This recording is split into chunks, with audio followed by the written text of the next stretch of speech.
Hey everyone, and welcome to another episode of the Boost Your Biology podcast. Today, I have a very special guest in with me. We're going to be talking all things anti-aging, and I've been really looking forward to this episode because I came across this particular website and a lot of the products that Phil lists on the site. I'm very impressed by, and I'd love to learn more about them. So thank you for joining in today, Phil. Absolute pleasure, Lucas. Absolute pleasure. And even though we're halfway around the world, it's great to hook up and talk, because in this strange times that we have where we literally are not allowed to meet one another, these webinars are a terrific way to share information and get to know people. Exactly. So maybe we'll start out by letting my listeners know a little bit about yourself, because obviously a lot of them are pretty much unfamiliar with peptides and anti-aging. So do you want to give my listeners a little bit of an introduction into yourself and the company? Okay, well, it's very kind of you to do that. I am the co-founder of International Anti-Aging Systems. We started the organization in 1991, so I think we're one of the pioneers in this field because although the name anti-aging is generally known by most people these days, I can assure you that nearly 30 years ago, we'd sometimes be laughed out of a room when they would say to us, "So what do you do?" And we'd say, "Well, we're really interested in combating this thing called aging." So that's the story there. I can give you a little bit more in a second. About me personally, I came out of school and I went in and I did what was then known as food and vitamin technology in 1981, and today would be called nutrition. It's quite strange to use how far it doesn't seem that far back, but the terminology was different. I went on from that to do a bachelor's in pharmacy, and I spent a little bit of my time in pharmacology, which is the development of drugs. And then I did a master's degree in biochemistry. But really, if I'm perfectly honest, my experience, because this is such a new and evolving and changing field, new ideas are coming and going all the time. Really, my experience over 30 years has been meeting with the VIPs, as I like to call them, we might say the maverick doctors, but we need mavericks if we want to push the envelope, I always say, and going to meetings all over the world and reading. And because I'm the editor of the Aging Matters magazine, which is a magazine for the public, which is a quarterly magazine, and I'm also assistant editor of the Lifespan Medicine Journal, which is an online medical journal for doctors. That's with Dr. Thierry Hertog, who's one of the world's great endocrinologists from Belgium. And so you can imagine that journal is focused on hormones. Yeah. But I've met many of the greats in the industry. That's one of the honors I've had in my time. There's a few people I wish I'd met, and unfortunately, they're no longer with us, and I've not had the chance. But most of the people in the industry are nice people. They're open-minded people. They tend to have a libertarian attitude, which I like, because if you want to get into this, you've got to believe in the freedom of choice. Yeah. Because we are, if you will, at the top of the pyramid. I can explain my concept of the optimal health pyramid a little bit later if you want me to. So, but what we do, what is anti-aging medicine? Because some people love the term, some people hate the term. So a little thing about that, what it fundamentally means, it's preventative medicine, and at its best, it's regenerative medicine. So we want to prevent diseases, obviously. Nobody wants to get cancer or heart disease or anything nasty like that. And on the other side of the coin, if we have a bit of a problem occurring or a bit of an issue, we want to regenerate. I shy away from using the word rejuvenate, but that's the ultimate goal. The ultimate goal is we'd like to go back in time physically, because sometimes people say, "What age would you like to be, Phil?" And I say, "Gee, that's a real hard question to answer," because mentally and experience and all those other things that come with age, I want to be as old as I am now, which is nearly 59. But physically, yes, I perhaps would like to go back to my 20 when I was 25. So when people say that, I think there's a physical age and then there's a mental age. They're quite different. Yeah, definitely. Yeah, so obviously I wanted you to sort of give a little bit of insight into a range of, some of your products on your site, because I'd flagged a few of them because they really stood out to me, and I can see that they have huge therapeutic potential. So I guess maybe we can start out by having a little discussion about some of the bioregulators. So do you want to Sure, Lucas. yeah. Absolute pleasure.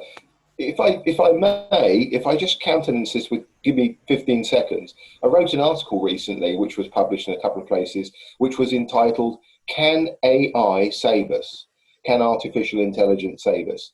And my point of that article was, do you know, right now, today, there are 25,000 PubMed journals. These are recognized as the cream of the crop, if you take it, all the other magazines and things is an enormous number. But if we take PubMed, which most doctors would say is the gold standard, there are 25,000 PubMed journals today, and they produce 1.5 million articles every year between them. Can you imagine that's every year. Now go back 50, 100 years and try and read the rest of it. No human being can keep up with it. No group of human beings can keep up with it. And lurking within all that published information are amazing things. I hope we'll touch on some of them that I know today, and peptides will be the first of those. Yeah. And so I always say, actually, we don't need to discover anything new. An amazing amount of stuff is being discovered, but it's not being learnt because we don't know it. My joke on stage when I present, have you seen this publication? There's an amazing consequence. Have you seen this one? That's got incredible. And people sometimes say, wow, why don't we know about this? And I say, well, if you want to keep it a secret, publish it, because 1.5 million articles a year, it's impossible to keep up with it. Yeah. So peptides, as we want to get into now, this is quite a long story. I'll shorten it as much as I can, but it is one of the most incredible stories that I know of in recent times. It was, I should say, a former secret of the Soviet Union. Okay, now I've been lucky enough. I actually have some Russian parentage background, so I've been lucky enough. I've been over to Russia a few times, and I've got to know the people at the Petrov Research Institute in St. Petersburg.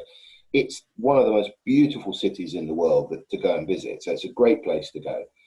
And despite whatever they told us during the Cold War, Russian people are very warm and charming people, as everybody is, right? As the old adage says, I'm proud of my country, but ashamed of my government. Now we can all say that. Yeah. Anyway, that's by the by.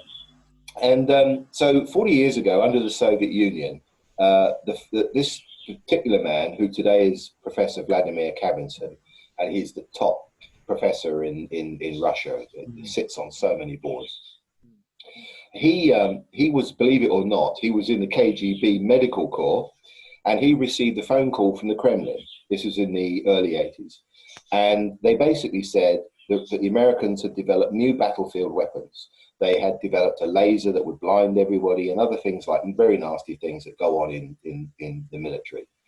And they said to him, go and find stuff that can fix our troops.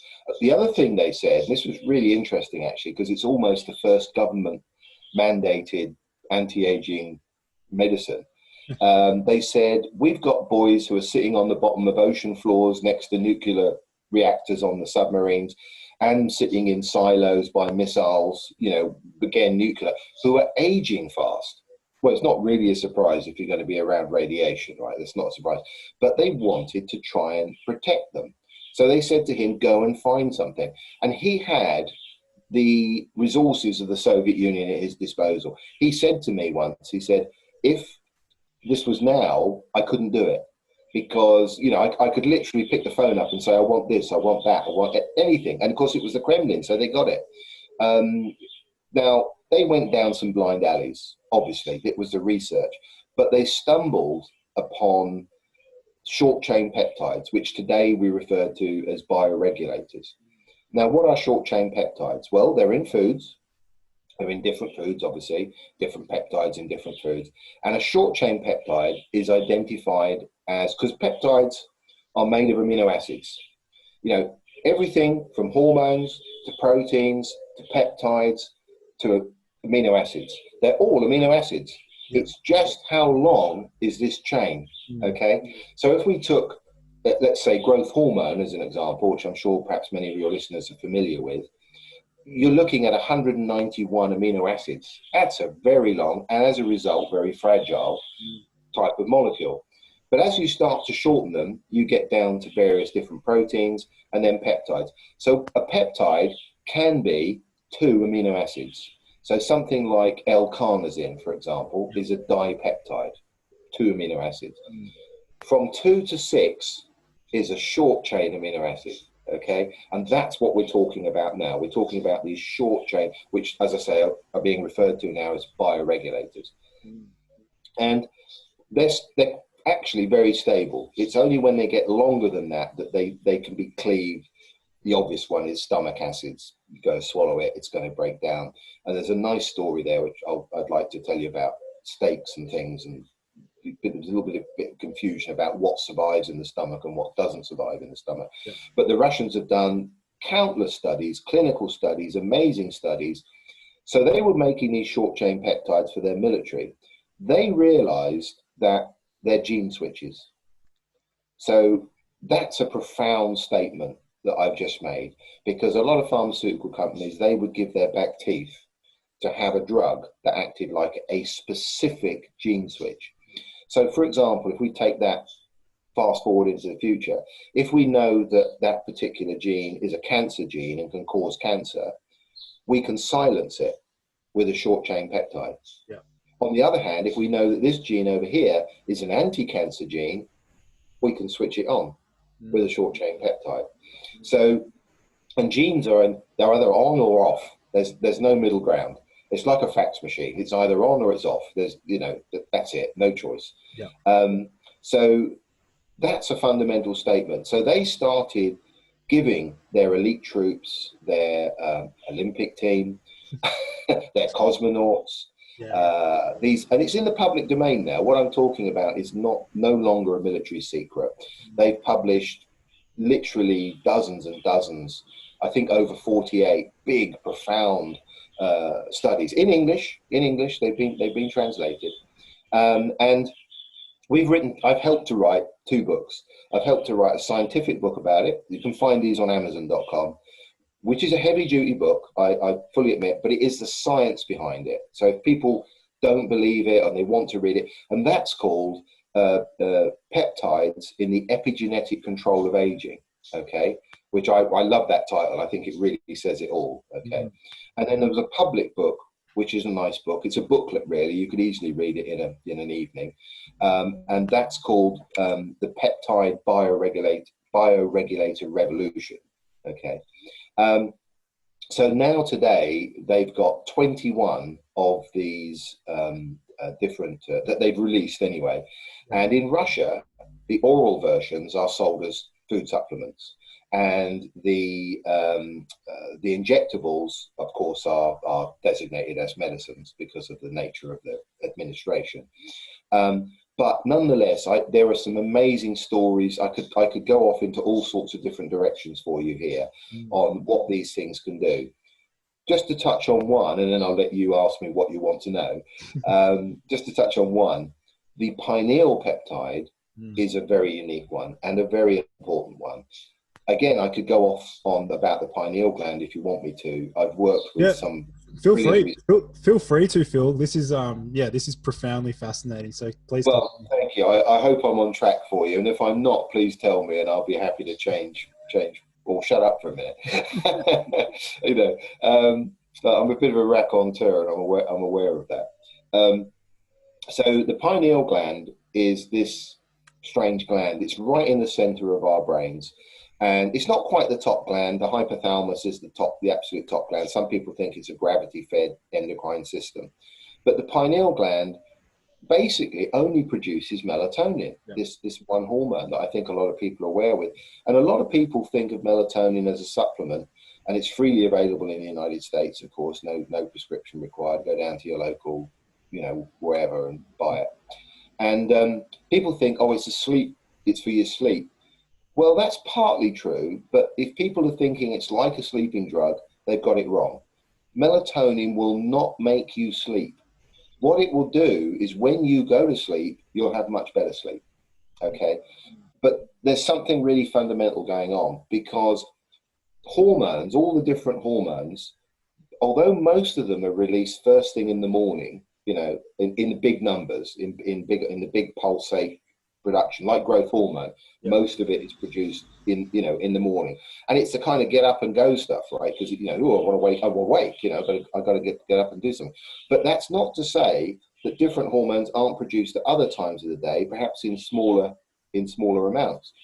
So how do our bodies know what time it is to release hormone X, Y, or Z? They know because of melatonin, because melatonin is produced in the pineal gland at nighttime. It's nighttime. No, if you switch all the lights off in the room, and people start to feel sleepy, right? Yeah. Because your brain is starting to produce melatonin. Oh, it must be nighttime. And so what happens is that gives us a signal to the other hormones when they should come out. Okay, so the term is hormonal cyclicity. Okay, so by using melatonin, and it normally takes up to 3 months. If people think they're going to get a fantastic result in 2 or 3 days, but if you keep it at it for 3 months, you will see great results. And if you read any of the clinical trials about what melatonin can do, you normally find that at 3 months, the big stuff starts to happen. So, and I'll touch on that if you want me to. Yeah. So the hormonal, so now if your body's on the right time zone, as it were, you've now got hormonal cyclicity. When you've got hormonal cyclicity, you have a very strong immune system. Yeah. So that's the secret to melatonin. Okay, it was once put to me like this by a great man, a lovely man, Dr. Walter Pierpaoli from Italy, who's written a lot on melatonin. He's one of the world's great melatonin researchers. And of course, he has that lovely Italian accent that is so nice to our ear, because it sounds like music even when they're talking. So forgive me, but I like to say it. So he says, a fill is a melatonin is like a conductor of orchestra, because with orchestra, if you have no conductor, you have just noise. But when you have a conductor, you have music. So it's a great way to think about what melatonin does and what the pineal does. So let's go back a step to the peptide. So if you take the pineal peptide, naturally, it's a gene switch. It tells your pineal gland to wake up and start producing more melatonin. And so it's a different way. So I could say it in a legal perspective. I think Australia, forgive me, tell me if I'm wrong, please, Lucas, but my country in the UK, we have to have a prescription to go and get melatonin. I'm guessing you might have to in Australia as well. Exact same, but we can still, if you really wanted to get your hands on it, you can get your hands on it like online. So yeah. Sure. Well, there's a lot of illicit substances just like that as well. Yeah, exactly. Anyway, but I know what you mean. But here's the good news. The pineal peptide is a food supplement. Yeah. So here we've got something that we know will help, in this particular case, specifically to make the pineal work better. But there's another thing they now know about this pineal peptide, which is a hot topic. It extends our telomeres. Wow. It extends our telomeres. Wow. And we now know this, okay? This is now a fact. Now, it's a very little known fact, but remember, when the Russians were playing with these things in the 1980s and 1990s, people weren't really knowing about telomeres then, and they certainly didn't have tests then that could find out. It's only in the last 10, 15 years that laboratories have come forward saying we've got telomere tests. And there's still not many of those in the world, but they are around. So you probably know, I'm sure very well, that if we extend telomeres, we could extend all kinds of things. We could even extend lifespan, okay? Now, we don't know that in humans because people haven't lived that long, but if it's in rats or mice or fruit flies or worms? Certainly, yes, absolutely. But perhaps even more importantly than that, we extend the quality of life. You know, the rats are sexually active right up until what would be very old age for them, you know, and also it's a protective against cancer. There's a whole story there. Some people say, oh, no, long telomeres, they would cause cancer, because cancer have long telomeres, right, in the cancer cells. But the reason they have long telomeres is they're protecting themselves. That's why the buggers don't die. You know, that's why it's so difficult to get rid of cancer. But telomeres fundamentally, normally, I think, are very protective. And if anyone doesn't know, they're the strands on the end of the chromosomes. And a nice way of thinking about it, I told you I was a storyteller, nice way of thinking about it is aglets. And the aglets are those little bits of plastic on the end of your shoelaces. And if those little bits of plastic on the end weren't there, the shoelace would be a mess, right? It would be just all frayed. It's exactly the same with chromosomes. The telomeres literally hold them together. So think of them as the aglets for chromosomes. So they're very, very helpful, very useful. And of course, there's lots of books, there's lots of prominent people in the field now who are writing about telomeres. So the pineal peptide, I would say, is one at the top of the list. An incredible study that has never been done, to the best of my knowledge, in the Western world was done in the Soviet Union in the early 90s. They took, in fact, I think it was 1990, they took 12,000, no, I beg your pardon, it was, no, let me get this right. They took 2,000 people and they studied them for 12 years. And who were these 2,000 people? They were ordinary people, ordinary men and women who worked in a company, a government company called Gazprom. And Gazprom are Russia's biggest, or they were then, oil and gas company. Okay, so these people had all kinds of jobs, outdoor jobs, indoor jobs, you know, you can imagine, very broad section. And they put them in age groups, and none of them were young, and nobody was sort of like 25, everyone was like, you know, 40, 50, 60, and they put them in these different groups. And they gave one group they gave vitamins, which were kind of placebo effect. Another group they gave just the pineal peptide. Another group they gave just the thymus peptide. And another group they gave just the blood vessel peptide. And a fifth group they gave all three peptides. Every single peptide group had a major decrease in mortality and all kind of improvements across the board.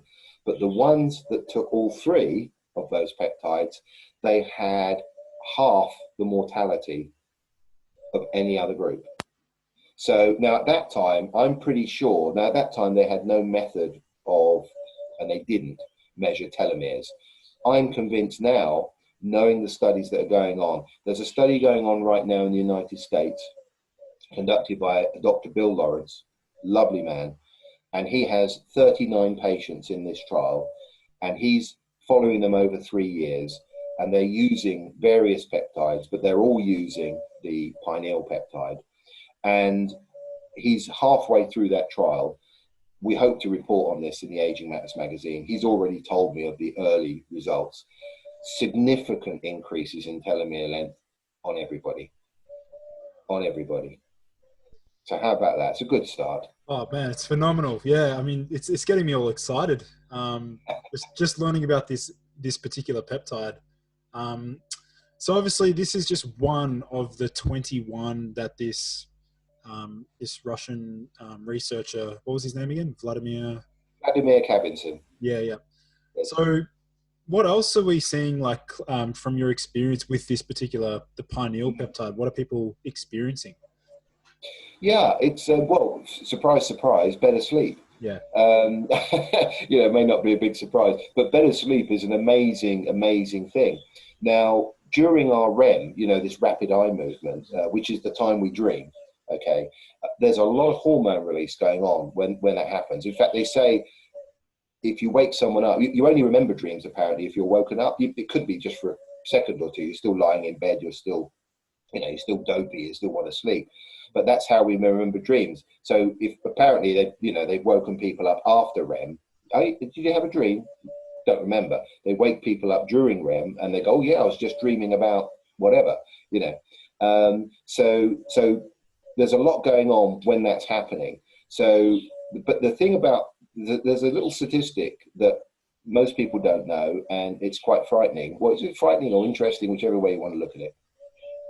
And that is that the brain has to have this sleep to repair itself.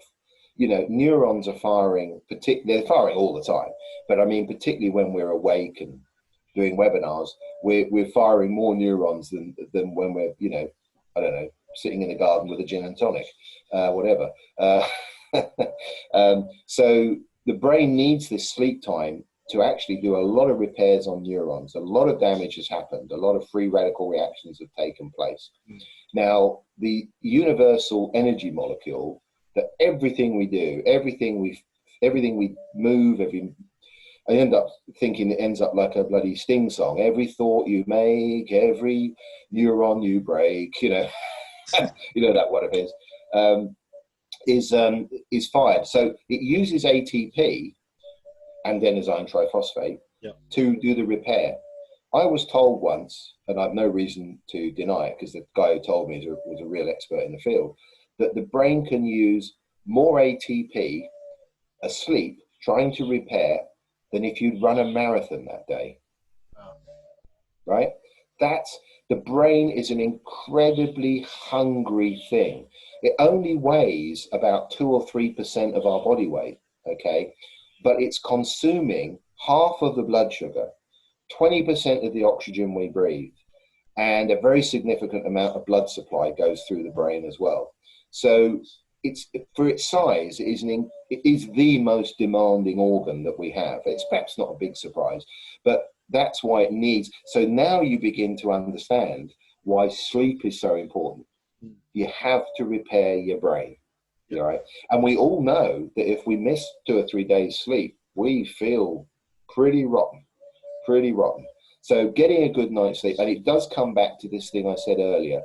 Once we've got this hormonal cyclicity, this is why people who do shift work or do a lot of, you know, if you're flying to London, you know you're not going to feel too good when you get to London. It's going to take, they reckon, every hour time difference around the world, under normal circumstances, your body needs a day. So I imagine that you and I are probably sharing a 10 or 12 hour time zone difference. So imagine if I fly out to see you, you've got to give me 12 days to come and see you to be normal, right? But probably I'll be flying home after a week, so I'll never be on the right time zone. But melatonin, if you use it 3 days before your travel, or the pineal peptide, although the pineal peptide needs longer to get to this position. Right. So in this case, you'd be better off just using pure melatonin for jet lag. Yeah. You can hit the ground running. And a little tip, use melatonin between the hours of 9 p.m. and 11 p.m. Doesn't matter whether you go to bed or not, okay? You can go to bed at midnight if you really want to. But if you do that, you should release most of the melatonin into your blood between 1 a.m. and 3 a.m., which is when it's naturally at its highest. Right. And this is the other thing about hormones that makes them more difficult. It's not only using the right molecule in the right dose and timing. And that is an advantage of the peptides, okay? Because it is not forcing the release of a hormone. It is through the genes, so it's a natural. So we might talk later about growth hormone releasing peptides. So if you inject yourself with growth hormone, just as an example, you get what's called a bolus release. So you just, obviously you inject yourself with something, bang, if you were doing the blood, whoa, there it is, whoosh, there it goes, okay? Well, that's not what we would call bioidentical. If we were monitoring our growth hormone levels day and night, we would see that in the morning there was a significant spike, and then it went down, and then in the afternoon there'd be another little spike, and then there might be another. There's about 7 spikes of growth hormone, and then bang, it's morning again, okay? But it's very different to this bolus injection that we took, okay? So the injections are not bioidentical, and we have a bit of a downer on the patches in the organization. My medical director is a guy called Dr. Ward Dean, and Ward hates patches. And the reason it is it's a constant release. So if you took a testosterone patch, for example, and you had it, implanted into your backside, which they often are, you're not going to create a natural increase. What you're going to do is you're just going to give yourself this flat line of testosterone. Now, you might feel good, you might feel very energized and other things, but you might also accelerate your aging. Okay, so it might be a short-term gain for a long-term loss. Some people might be very happy with that. Well, that's their choice. That's the libertarian choice. Pays your money, takes your choice. But the nice thing about peptides is they are improving the natural pulse rate. So if you took a growth hormone releasing peptide, you'd see a natural increase across the board, and that is a lot safer. Yeah, I really would love to touch on, because obviously we've just spoken about supporting sleep. Another huge issue that I see a lot of clients suffering with, and even athletes and things like that, is adrenal fatigue. And I know there's a particular bioregulator that you guys sell that's exceptionally beneficial for regulating that adrenal and normalizing that cortisol response. So do you want to discuss a little bit more? Absolutely, yeah, absolute pleasure. Yes, this is the adrenal. I'm avoiding all the names of these peptides because it gets complicated. I mean, I'll be happy to trot them out if you want me to, but I'm just sticking to. So this is the adrenal peptide. Yeah. We're talking about now because the Russians give them different names depending on whether they're injected, sublingual, oral. It does get rather complicated. So we'll just refer to them as the particular gland or organ. Sure. So of course the adrenal glands, they sit on top of the kidneys and they produce various hormones. They produce DHEA, they produce cortisol, they produce a strange one which I'd love to tell you about actually, because it's another remarkable story, called aldosterone. Was that aldosterone? Aldosterone, sorry. Yes. I'm very much familiar with that one. That's one of my lagging hormones. Right, cool, very good. Yeah. Do you know the story about hearing loss? The hearing, well, my grandmother, she doesn't have very good hearing, and I was starting to suspect her salt cravings could be linked to that. Yeah, because actually that would imbalance the whole play of the game. That's very, very true. Very, very true. People don't get enough potassium and magnesium almost across the board. So I always recommend, get some potassium, magnesium. Magnesium can be so easy because you can apply it as an oil. People get tired of swallowing tablets day in, day out. If you're on a big program, it can be. So I said, well, don't worry, because with magnesium, you can have an oil, you can have a spray, or hey, how about putting it in the bath and climbing in the bath and having a nice chill in the bath for half an hour, and absorb it that way. You won't even notice it. And anyway, magnesium is one of my favorites because it can almost have, if you've got muscle cramps, if you have regular migraines, by taking enough magnesium, it will be gone in minutes, Phil, because it will. My question for you is, can we have a peptide bath?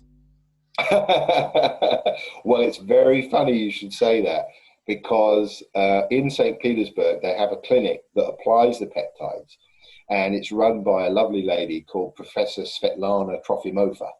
And Svetlana, her clinic is called the Tree of Life, and it's in a lovely locale, and it's in an old, there are more palaces in St. Petersburg than I think any other city in the world, and it's in one of these old former palaces, so you can imagine. And but she does a number of treatments there. Now she specializes in eyes, actually. She gets very, very well-known people all around the world come, and I can tell you a little bit about that work because it is astounding, and it's using peptides. But strangely enough, she does peptide wraps. And when I was there last, she said, Phil, you have to come and experience some of it. So I went off to the room and was wrapped up, with various peptides. So yes, it's not a bath, I admit, but it's a wrap. What do you mean by wrap? You mean? Well, the nurse puts the liquid peptides, it's a bit gel-like, all over your body, and then they wrap you in like a what we call cling film. I think what Americans call saran wrap. That sort of plastic stuff. You get wrapped up so you look like in a cocoon, and and then it's heated, and then you get warm, and they leave you like that for an hour or two, and then they unwrap you. you shower, and that's you done for the day. But Wow. they do different peptides. Now, that's mainly aimed at skin. I'll admit Yeah. that is mainly aimed at skin and all that. But they can introduce other peptides that way. Just very quickly, some of her work. They are the only clinic in the world reversing certain eye disorders.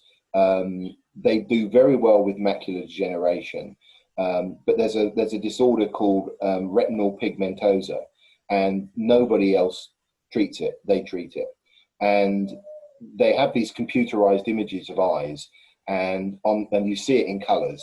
So black is an area where the patient has no vision, nothing, right?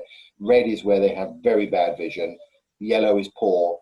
Green is normal. Okay. So obviously what you're trying to look at, this computerized topography, you want it to look all green.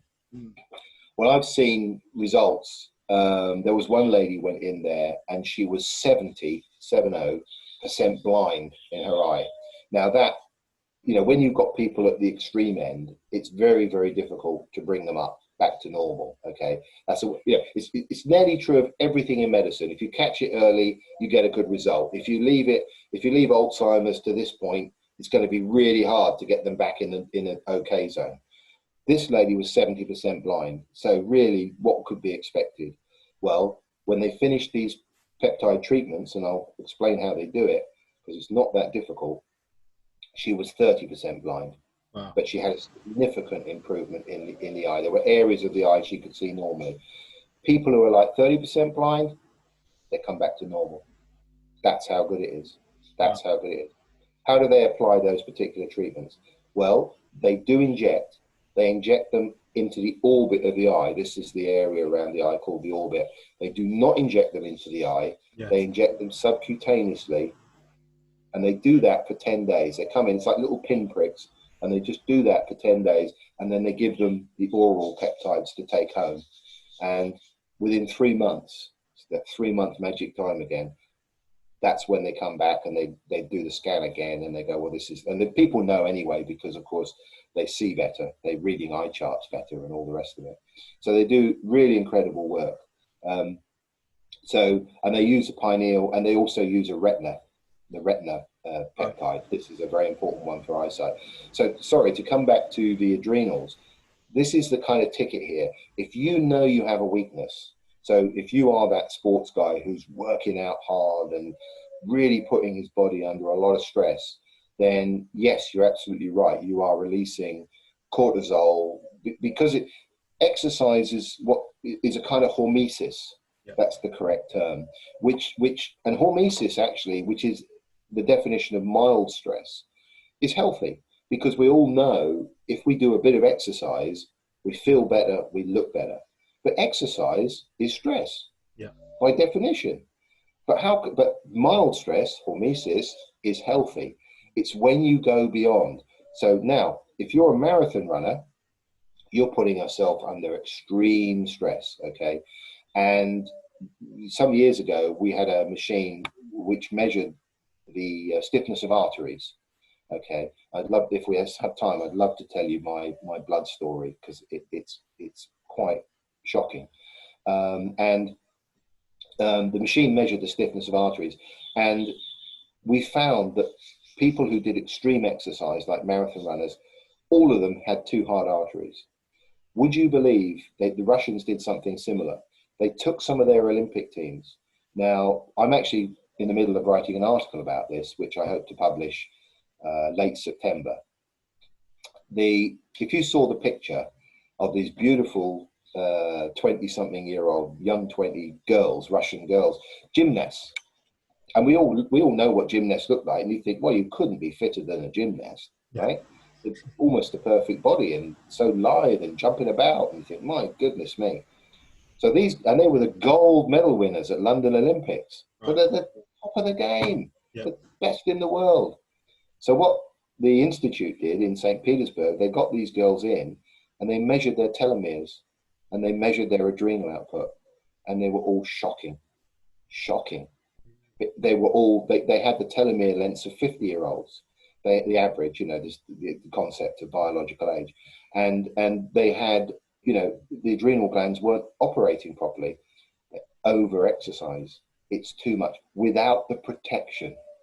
So in their cases, they started giving them peptides. And within about, guess how long? 3 months, 3 months. Yeah. everything came back to normal. And suddenly they had the telomere lengths of what their ages were. So they brought them back from this awful stage to this much better stage. Brilliant book out there, written by a friend of mine. His name is Dr. Richard Lippmann. Lovely guy, an expert in free radicals, was nominated for the Nobel Prize in Medicine for his work measuring in vivo, in humans. Found out lots of things in the 80s. He's got this book called Stay 40. In the book, he shows a bunch of people, middle-aged people, men and women, and they're all a bit flabby, they're all in a bit of a mess, and they all decide to go and do a lot of aerobic exercise, okay? And fast forward a few pages in the book, you see these people again. Previously, you saw them there standing head to toe in their underwear. Now, fast forward a few pages, you now see them, you see their body, but you don't see their head. And to a person, after a year, they all look better. They all look slimmer, trimmer, you think, oh, great, everyone's done really, really well. Well done. And then he shows you their heads. To a person, they look 10 years older because they haven't protected themselves against this. They were doing nothing. Suddenly they're doing a lot, and they didn't add any protective regimen to their program. So, for example, in this particular case, antioxidants. They weren't doing enough, let's put it that way. And so he's saying, you have to protect yourself. Your body doesn't have the mechanism, especially as you get older, it doesn't have the mechanisms as it did when we were younger. So how are you protecting yourself? So there are obviously different methods. You can go in all sorts of directions with these things. So let's come to, if you know your weak spot, so if you know your adrenal glands are not performing properly, you can use the adrenal peptide to pick them up. Now, there's a really strange thing about peptides that is totally different to hormones. You could say, well, shit, Phil, I could just take some DHEA, I could take some aldosterone, I could take some cortisol even. You can take hydrocortisone. Yeah, it's well known. And all my hormone levels will improve. Absolutely right. Absolutely, 100% right. But you need to do two things. First of all, you should be monitoring your hormone levels because you don't want to overdo it. You might really cause some damage in some areas. You can even cause what's called, it doesn't happen with all hormones, but some hormones, down regulation. That is, let's say take the thyroid, for example. Yep. If you took too much thyroid medication, your thyroid gland may say, shit, this stuff's in the blood all day and night. I don't need it anymore. And it would stop making thyroid. And now you'd be stuck for the rest of your life taking thyroid medication. That's a known fact. So if you're using most hormones, you should be prudent and you should go and get some blood work done and keep an eye on things. You don't have to do that with peptides because the gene is on or the gene is off. Now, it's going to annoy the guys who want to have superlogical dosages of everything, the bodybuilders who want to have extreme testosterone, because the peptide won't take you there. It will put you in the optimal normal zone. It is not going to take you up to this unbelievable zone, okay? So those guys are not going to be too happy about it. But for most Joes out there, most people, getting your hormone levels nicely balanced and back where they were can have huge improvements. And the adrenal glands, as you rightly say, if you've got adrenal fatigue, you will feel, to use a British expression, knackered, very tired, very tired, exhausted. You'll be probably napping at 2 or 3 o'clock in the afternoon. Life is just going to seem like a chore. It really is. Strange thing about, I was told this by my friend Walter Pierre Pauli, who spent his life working with rats and mice as well.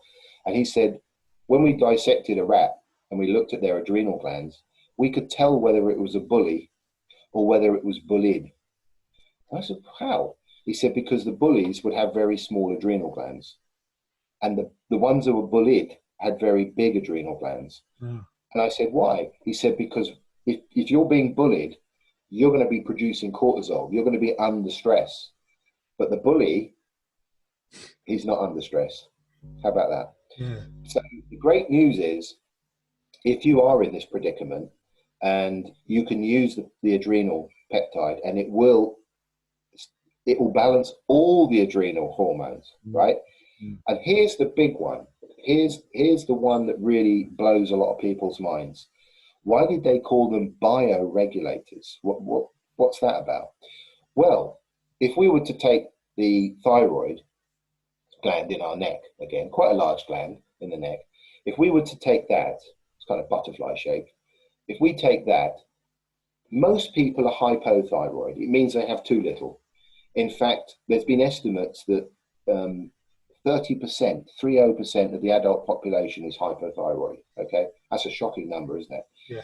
And of course, what does the thyroid do? It regulates our temperature, our metabolism, and other factors.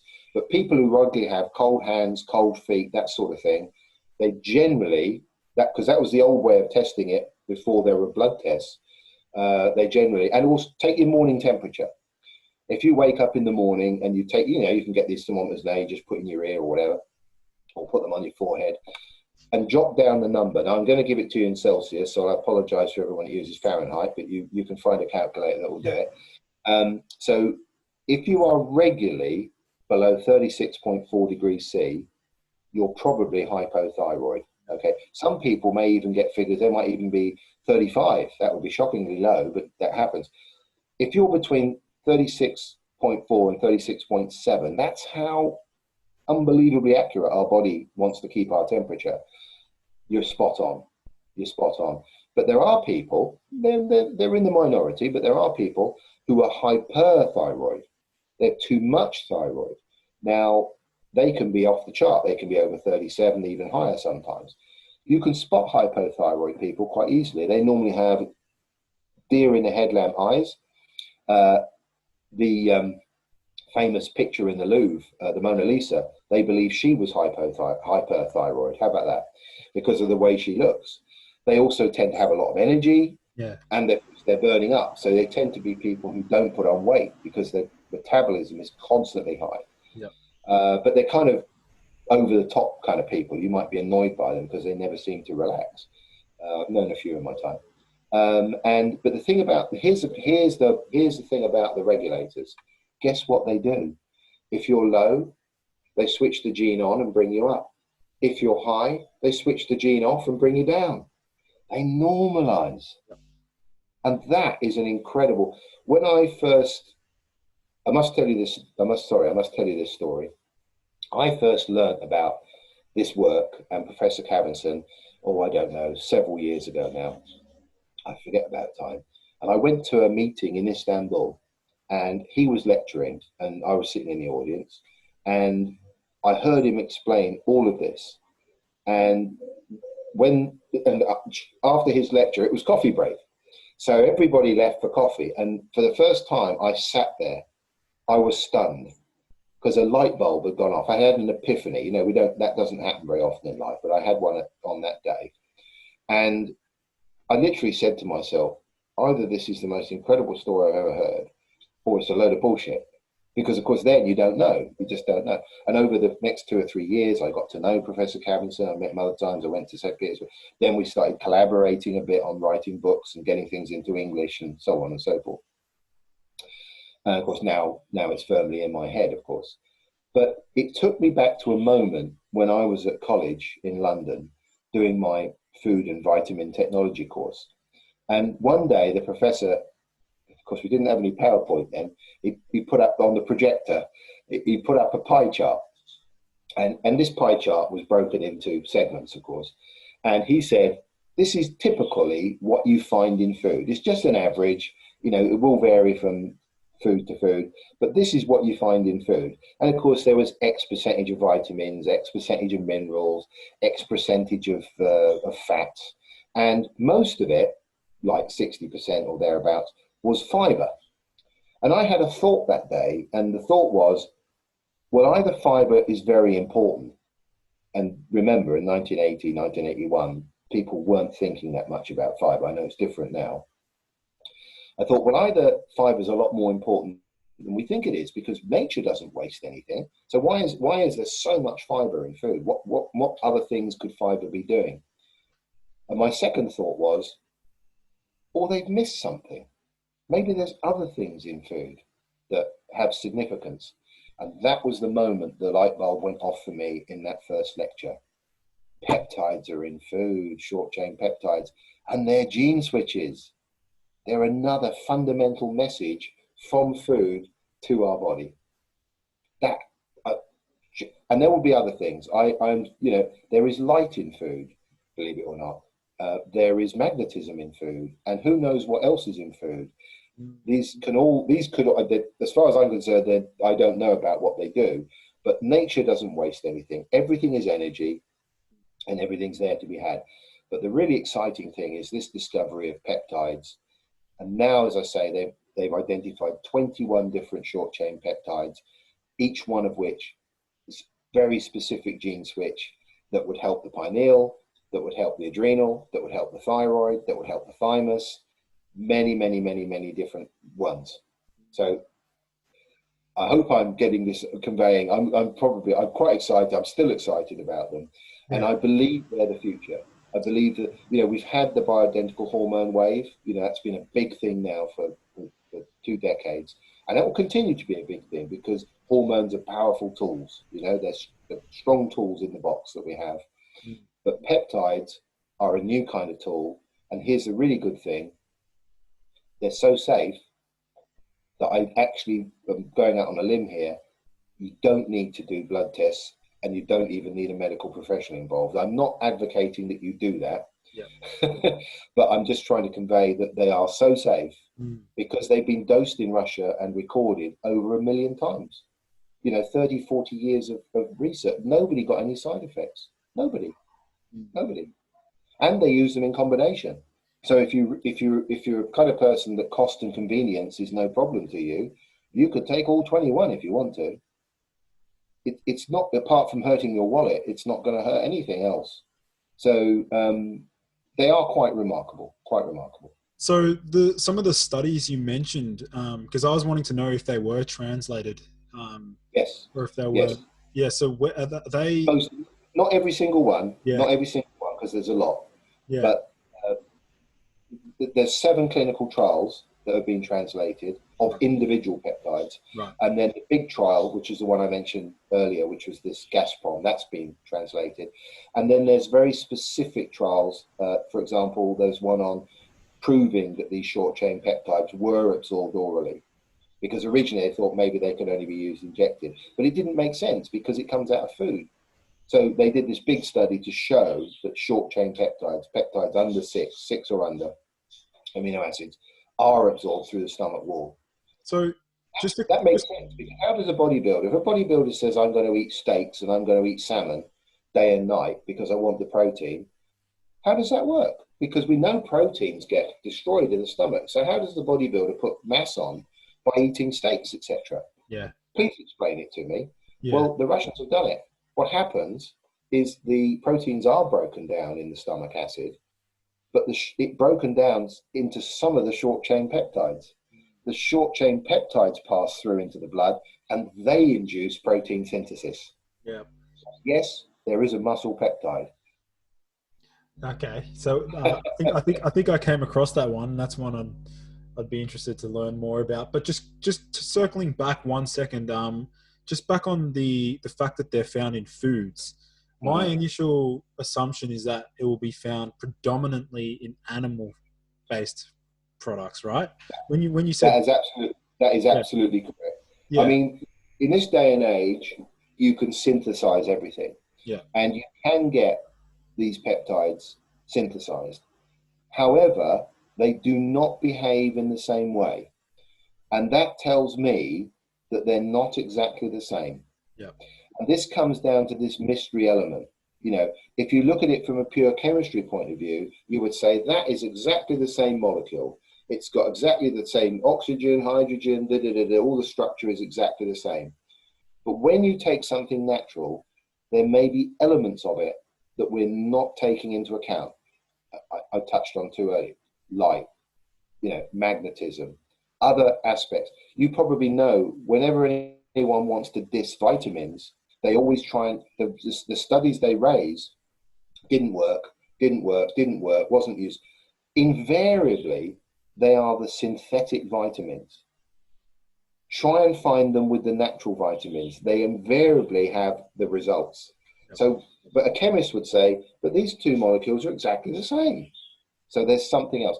So you're absolutely right. When it comes to the peptides, the ones that we chose to work with were the natural peptides, which do come, they're bovine, so they come from cows. Absolutely right.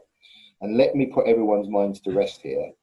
The molecule is so small, it's not Dalton size. So there's no way you can pass on any diseases from the animal. Having said that, animals that get used in pharmacy to make drugs, as it were, are specially bred. They are not, you don't go down the farm and just get a couple of cows that are, going to be used for steaks. They specially breed out. So they're in a more controlled, cleaner environment than an average farm. Right. But beyond that, when they extract these things, they pass through all kinds of filters. And I've seen the factory actually in St. Petersburg that does it. And it is an incredible, it's a $20 million factory that the equipment in it, but the molecule size is so small, you can't pass mad cow disease or anything like that through. It's impossible, simply impossible. So yes, you're absolutely right. The best source is from meat. Yes. Yeah. Awesome. All right. Well, I'm very excited to explore and even experiment with a few of those, in particular the glandocort, the adrenal peptide, because we sort of spoke a little bit about the aldosterone. Do you want to, because I know that you also, that's a really rare one, and a lot of people. It is. Yeah. It is. If you speak to most endocrinologists about it, the main thing that they would use aldosterone for is people who have balance problems, who prefer to lie down than stand up. They don't feel right standing up. And a lot of it is to do, as you alluded to, was it your mother earlier, but you were saying that there was too much sodium. Yeah. Too much salt in the diet, and it pulls down the potassium and the magnesium. You have to get that balance better. By the way, just a little side note, personal note for you. I wonder if she's using regular table salt, if she's using sodium chloride, because sodium chloride, the pure white stuff, is not natural salt. If she was to use sea salt, which if you look at sea salt, it's kind of grey, unless you're using Himalayan sea salt, which is kind of pink. But normally it's kind of grey, and it's kind of a little bit soft, a little bit squidgy, and it's loaded with minerals because it's not just sodium chloride. So I would suggest go and get all her salt cellars and swap it out for, I know you have to grind it, but I mean, go and swap it out for the other stuff. And I wonder if it will really help her, actually, really help her.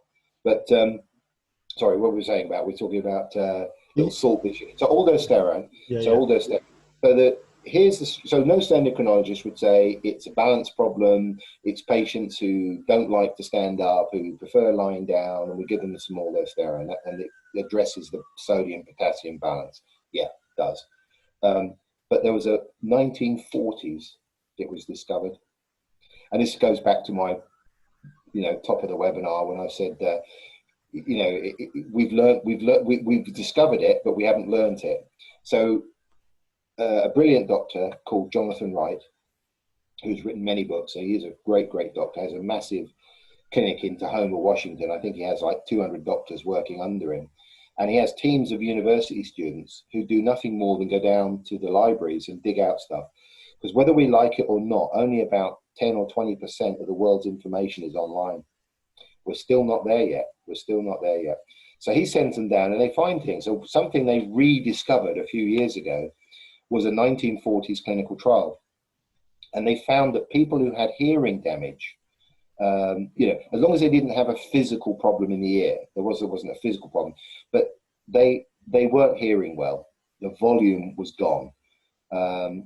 They found they were very low in aldosterone. So they decided to give the patient some aldosterone, and almost to a person, the hearing came back to normal. Now, since then, we know why. It turns out that the tiny hairs that are inside the inner ear, of course, the air vibration comes in, and of course they vibrate. This is how and that vibration sends a signal to the part of the brain for hearing. And guess what it uses? It uses aldosterone as part of the signal.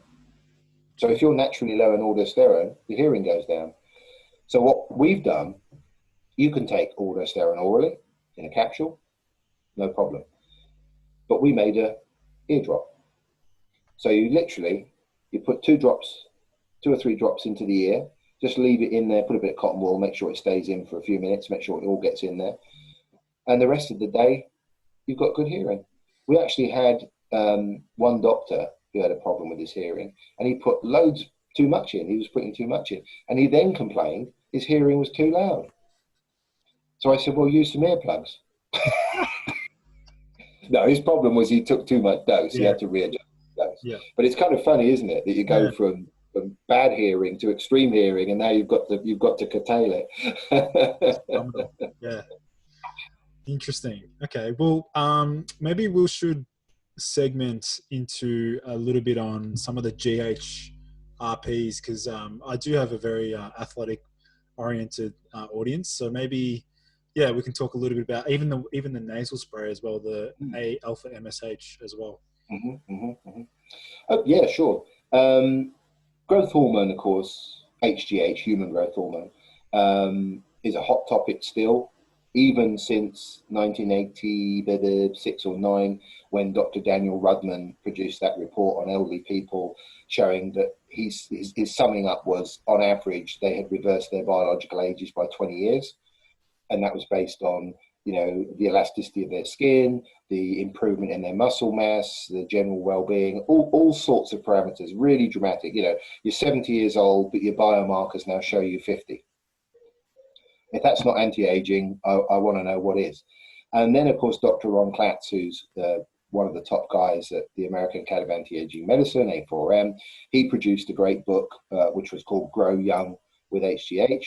And there's actually a statement from me in that book when I talk about IGF-1, which is, as you might know, is a byproduct of growth hormone, as it were, insulin-like growth factor.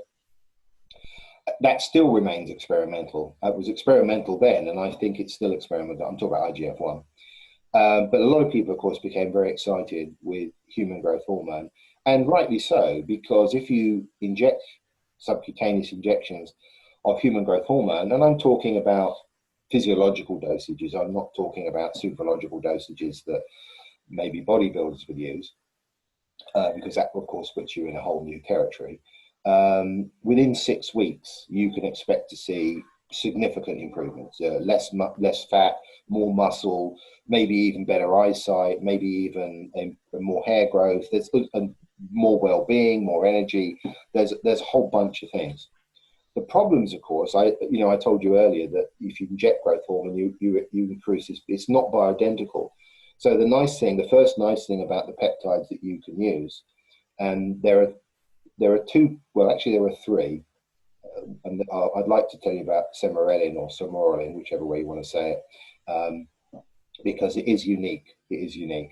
But the principal 2s that are used today are GHRP6, growth hormone releasing peptide 6, and 2, GHRP2. Now, the interesting thing is that there have been a study on GHRP2, and it is effective sublingually. So that's nice news. If you want an easy way to take something, GHRP2, pop it under the tongue, it works. GHRP6, of course, they all work injected. They all work injected. But GHRP6, the sublingual route is not good. I think if you were thinking about GHRP6 and you didn't want to inject, then look at a nasal spray. Typically a nasal spray is the second best route to blood. Yep. Injection obviously is number 1, intranasal is number 2, and then somewhere between transdermal in some cases and sublingual is 3, and a long way down after that is oral. But these particular peptides don't work orally. They're too long. The amino acid chain is too long. So both GHRP2, GHRP6, GHRP6 intranasal, GHRP2 sublingual will raise, in a physiological way, across the board, growth hormone. So that we know that the studies are there, they do work. It is not as strong as taking growth hormone injected. Remember, growth hormone is 191 amino acids. That's one heck of a long chain, okay? But of course, in most countries, let's be honest, growth hormone is also a controlled substance. This is beyond prescription. If you are in possession of a controlled substance without a prescription, you could be facing a felony, okay? Even though you might say, well, I've only got one, but it could happen.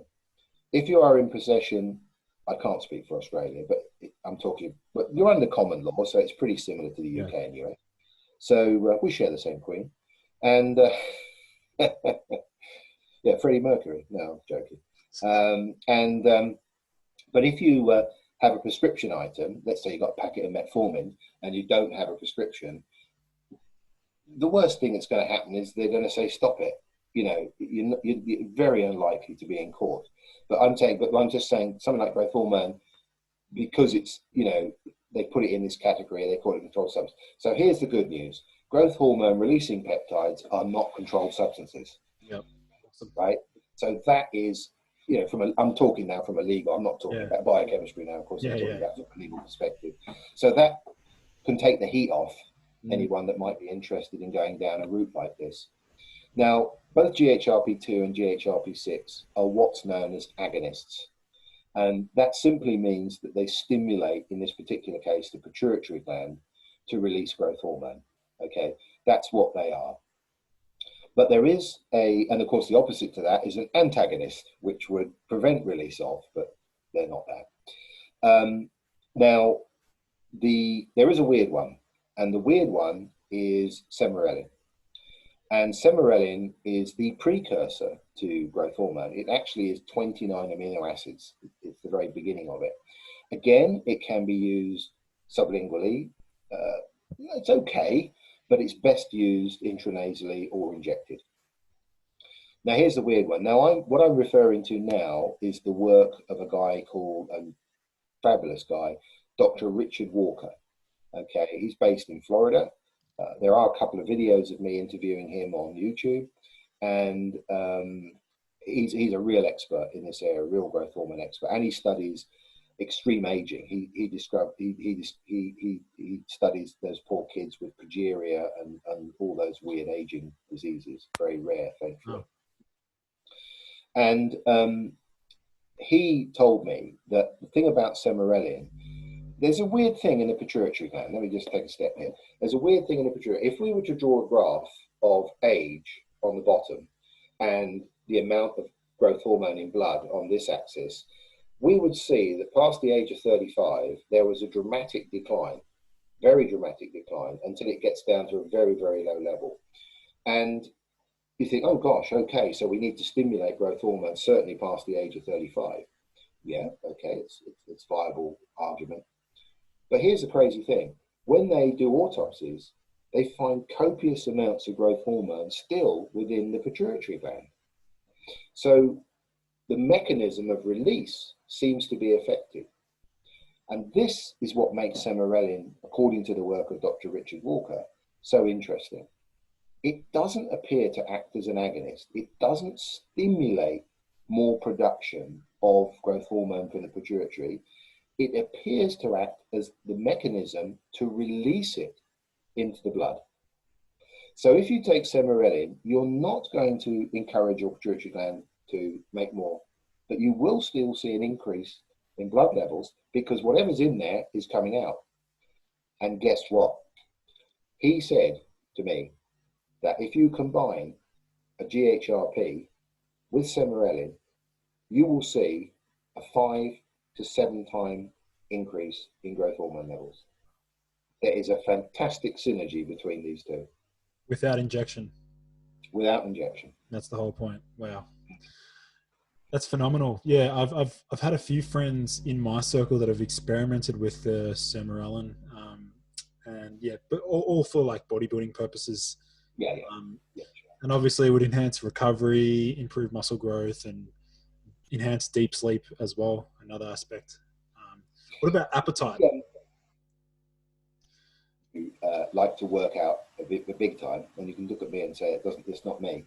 But they really pushed themselves. I mean, I read a book about Arnold Schwarzenegger once, and they used to take a bucket with him into the gym because he'd know he'd hit such an extreme level, and it was growth hormone actual release as well going on. He'd have to vomit. He'd push himself so hard he was vomiting at the end of it. Well, that's extreme, of course. But the pain that people have in their muscles prior, after to it's not prior, post extreme exercise is lactic acid. It's the accumulation of lactic acid, and either the athlete, etc., is going to have to stop or not work as hard or stop whatever it is. It's going to impede or have a horrible day maybe. Well, you can block lactic acid production by using a dipeptide called L-carnosine. Okay, not carnitine. Yeah. I'm familiar with carnosine. I'm talking about carnitine. Yeah. So if you use some carnosine before a workout and also take some after a workout, you will be most of the guys who take 500 milligrams to a gram, I would suggest, of carnosine pre-workout will work out a lot longer. Eventually, of course, the lactic acid will come through, but they all say, my God, I did another half an hour or whatever it was. And then if you take it at the end, the effects will be negated and will go away a lot faster. So carnosine is very helpful for those guys who are doing heavy exercise. Yeah, awesome. And did you want to sort of touch on a little bit about the alpha MSH? Yeah, sure. Now, this is a bit of a weird one, MSH, melatonin stimulating hormone. There's a fantastic book written by my medical director, Dr. Ward Dean, called Biological Age Measurement. And it was his magnum opus, and he wrote it in the late 80s. And it's still a brilliant book even today if you're into this. He went around the world collecting data, and he wanted to see hormone responses, right? Not only what happens to hormones from the age of, say, 20 to the age of 80, where would they be, but also what happens to a hormone 24 hours. And that's called chronogeriatrics, is terminology for it. But there's still not enough known because it's difficult. You've got to take blood from someone at 3 o'clock in the morning and 5 o'clock in the afternoon, and you can imagine to see where these different ones. But MSH is a weird one because most hormones decline as we age. Some, like cortisol and prolactin, increase. They're very rare though. Most decline. MSH is a flat line. It's almost a flat line. It's very strange. Now, the first and foremost attribute to MSH is it tans people. It will make light-skinned people darker. Absolutely, hands down. Now, you have to inject it or you have to use it as a nasal spray. This will not work orally, okay? So that's going to happen. Some people love that idea, and it will keep tanning and tanning and tanning and tanning and tanning and tanning. A friend of mine, he was a Caucasian like me, and he looked like an Indian at the end of it. But you don't get fixed in that position. If you stop taking it or you reduce the dose, your skin will start to come back. So it's not a kind of case of I turn black and I stay black. So that's moving in that direction. Because it has a direct action on the melatonin, which are we all know if we go out in the sun, we'll get a bit of a glow, get a bit of a tan. Well, that's the same reaction. But when you use MSH, your entire body tans. And it doesn't matter if you go out in the sun or not, okay? Your entire body tans, right? So, and I do mean everywhere. I'll leave that to your imagination. Awesome. There's a weird story here. There is an opposite one. There is an antagonist. And it was developed by a guy called Professor Christopher Heward from the University of Arizona. And he told me some stories, but unfortunately there's a really bad, so what does it do? It turns dark people lighter. Now that would be an enormous success in the Far East. I don't know if you know, but Japanese women want to be lighter. Yeah. Thai women want to be lighter. It's almost the opposite. I can't speak for Australia, but it's almost the opposite. In my culture, a tan is a good thing because it shows you have leisure time. It shows that you maybe have an outdoor job, and that would be nice. In the Far East, and I can speak on this because my wife is Thai, and I spend a lot of time in Thailand. So, in the Far East, they all want to be lighter. Why? Because it shows you've got an indoor job. You're not stuck outside in the burning heat all the time. The grass is always greener on the other side of the fence, right? Every society. So there is an opposite one, but unfortunately, it has a really nasty side effect, which is stomach cramps.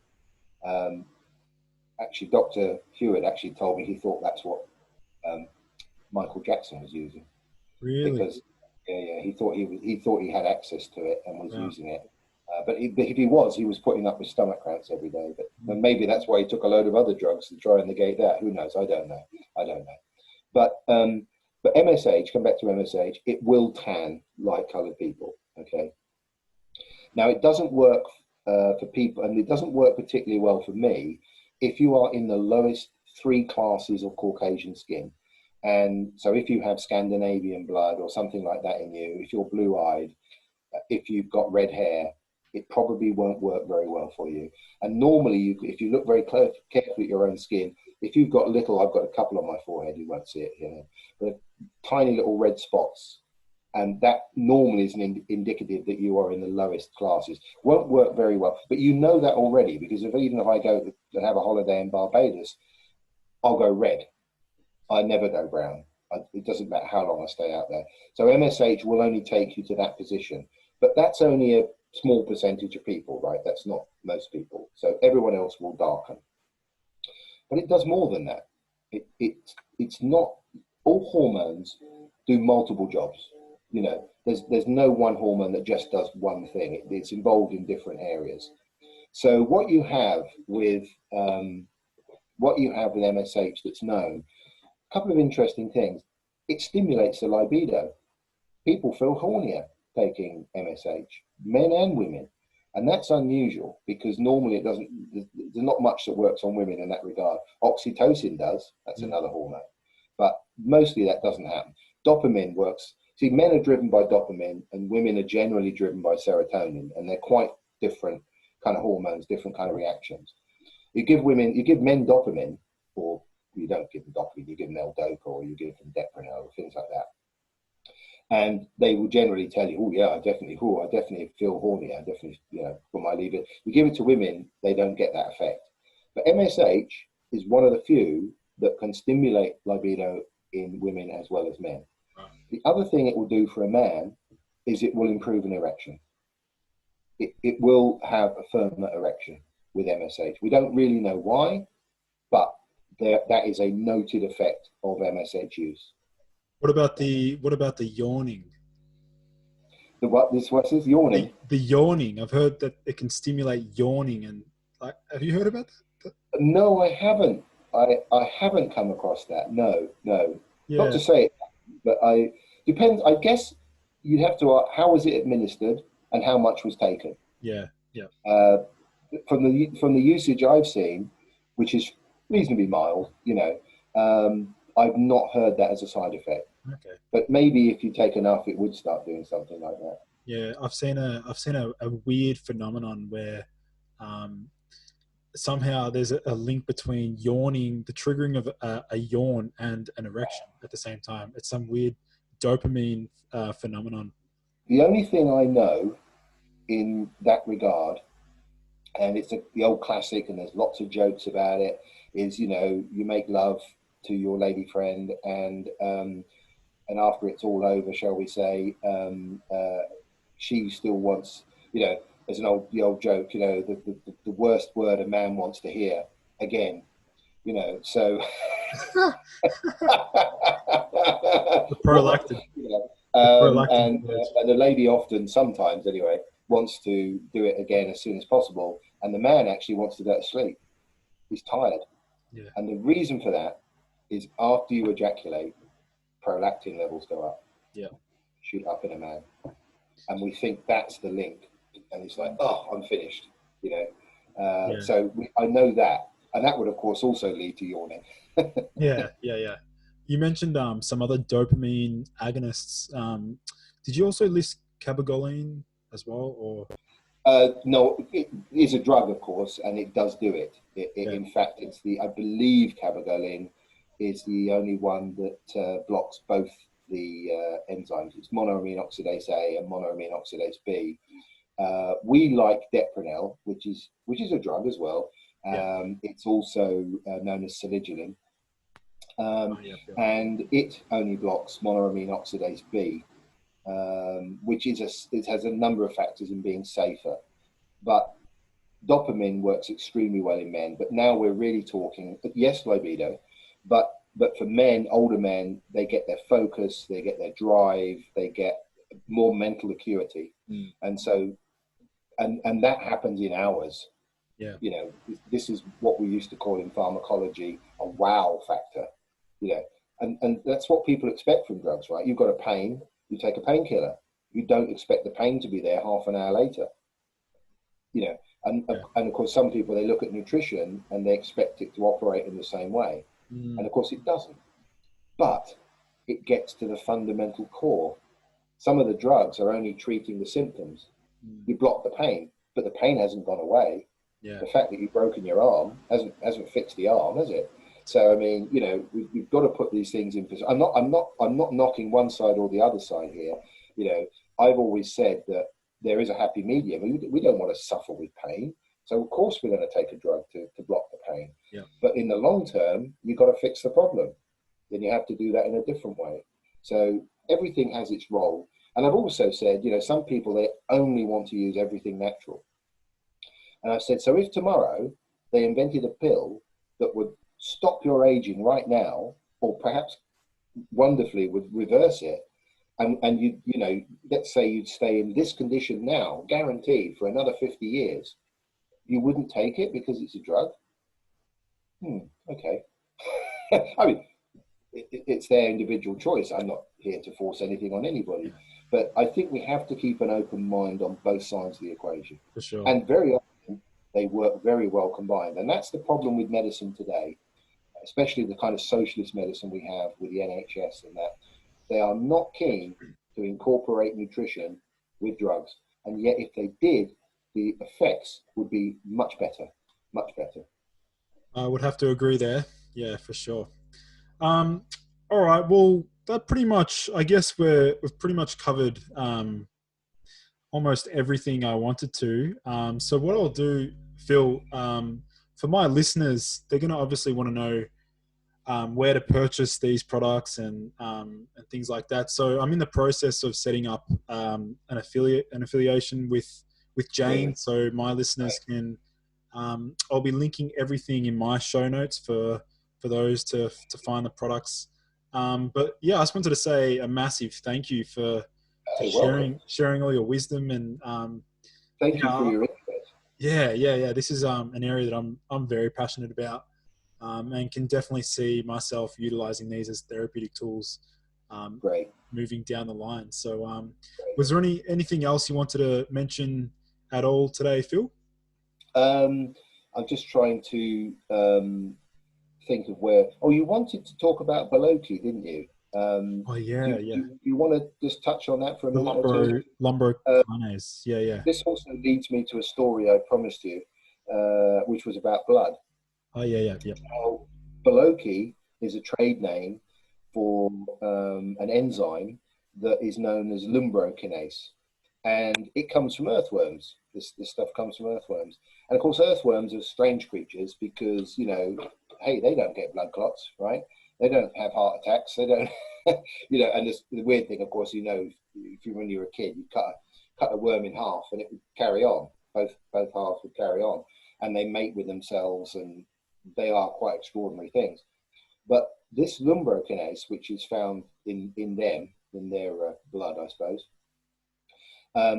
there's been loads of studies. There's been dozens and dozens of human studies with lumbrokinase, and they're quite exciting. I would go as far as to say that it is the best blood thinner on the market. Okay, now, so what? Big deal. Who cares? The thing about keeping your blood thin, in other words, not having viscous blood, is the fact that sorry about that, my gardener seems to have started work outside. If you can hear the lawnmower going.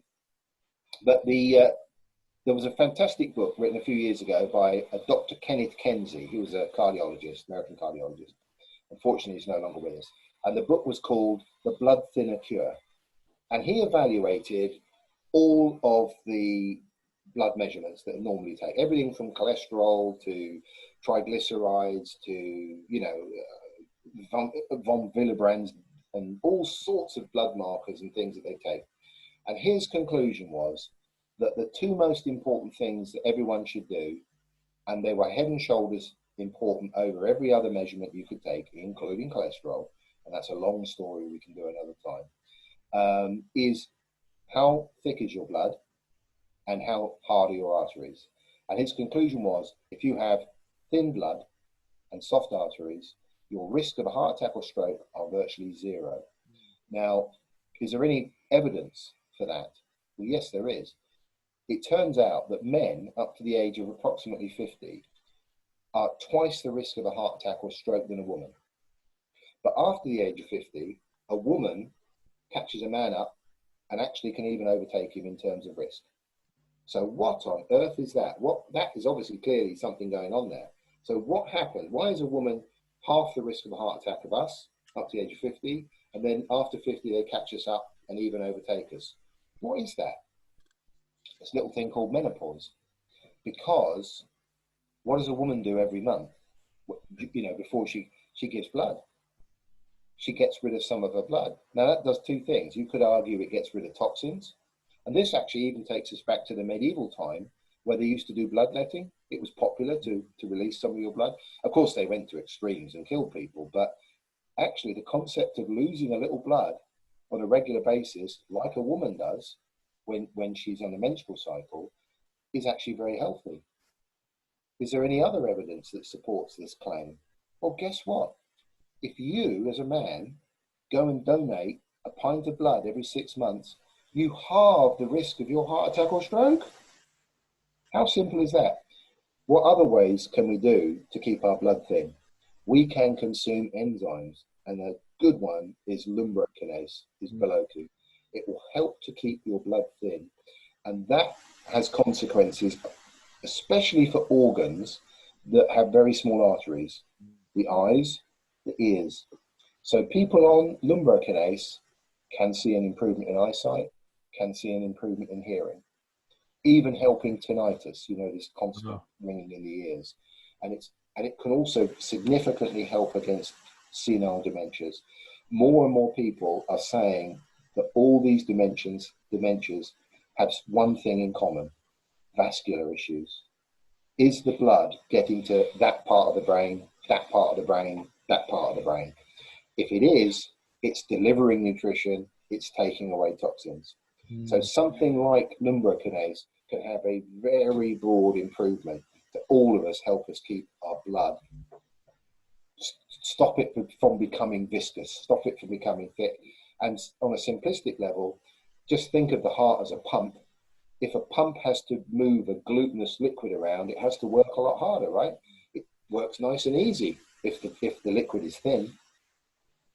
So that's the benefit of something like Bioregulators.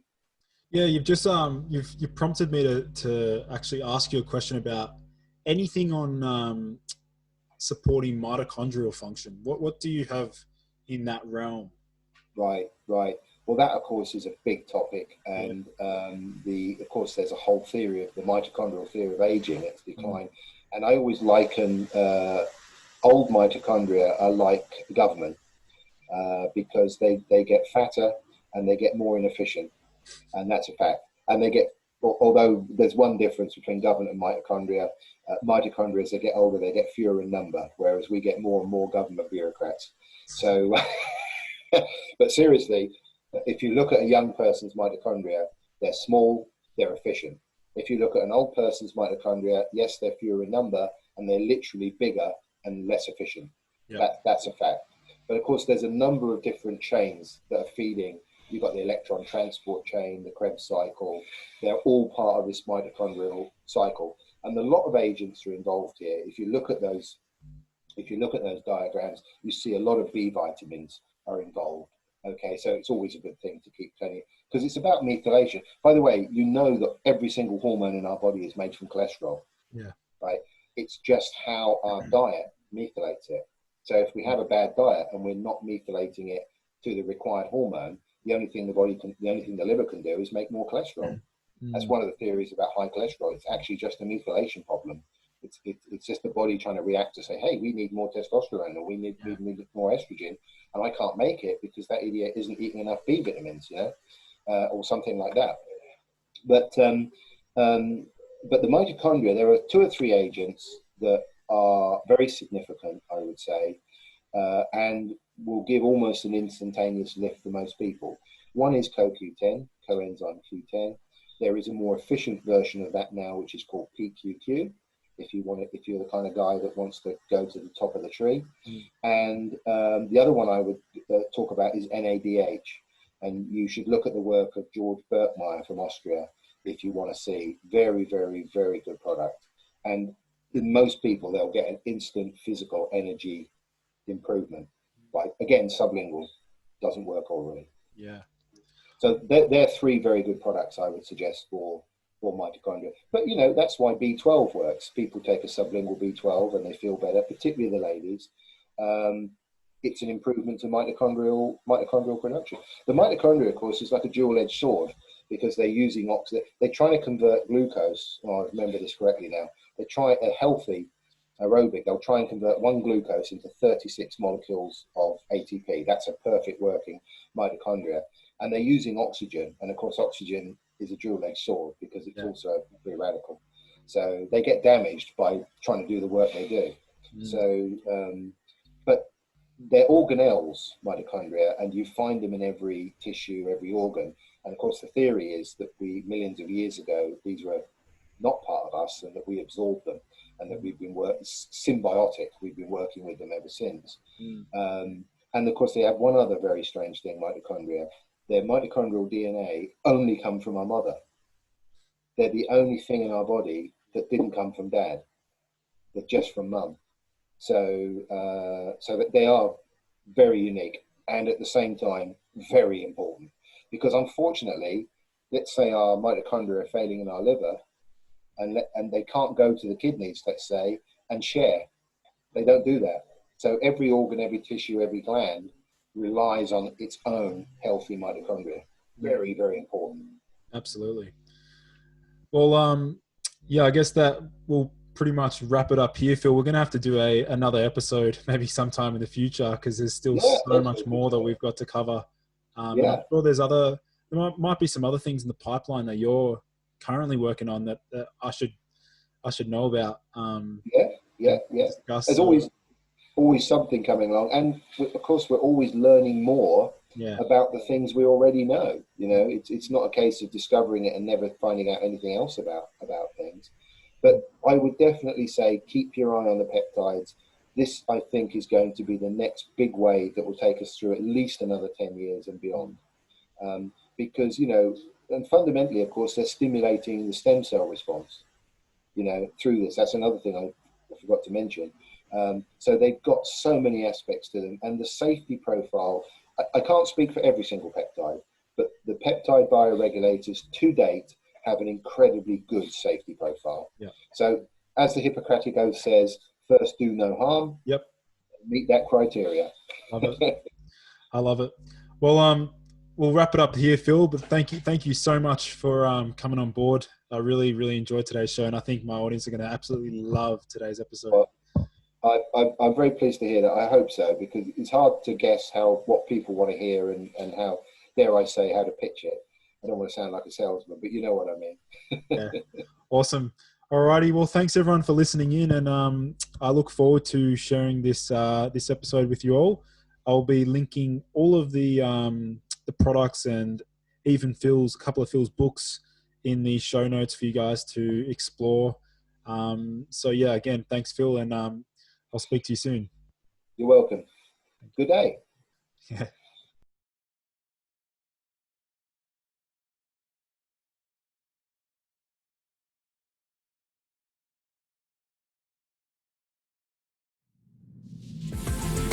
Thank you everyone for joining in to today's episode. For in-depth show notes and lessons learned, visit nofilter.media/boost your biology. This has been a No Filter Media production. Say what you want.